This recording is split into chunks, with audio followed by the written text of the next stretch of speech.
Apie pačias rungtynės, gerai pradėjom, susitvarkėm su startiniu jauduliu gerai, pirmom minutėm ir nutolom.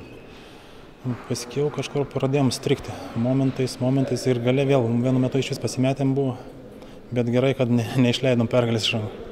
Tai tas pasimetimas, kas jį lėmė šiuose rungtynėse? Gal dar trūksta gero susižaidimo, ypač kai mumis spaudžia, gal netinkamai žaidėjai įsidėstė ir tas lėmė. Būtent tas spaudimas netikėtas toks buvo jūsų komandai?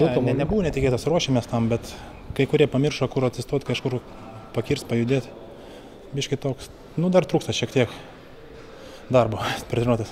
Bet pirmo sezono rungtynės, ko gero, vis tiek nuteikia optimistiškai pergalę prieš tokią komandą. Kaip pasakyti, aišku, žaidėm dar išvykoje su Taurage, viena iš lyderių turbūt bus šį sezoną, tai aišku, malonu laimėti prieš tokią komandą kaip debiutantams dar pradedant. Tokia įdomi statistika, kamuolius atrodo pralaimėjot nemažai, jūs kaip geras kovotojas dėl atšokusių kamuolių, kaip garsėjat šiandien, bet pavyko laimėti. Kaip vertintumėt visą tą situaciją? Kamuolių tai po savo krepšių daug prasileidom, gal dažnai keitėmės žaidėjais, dažnai stovėjom aikštėje, gal dėl to neišgaudėm jų.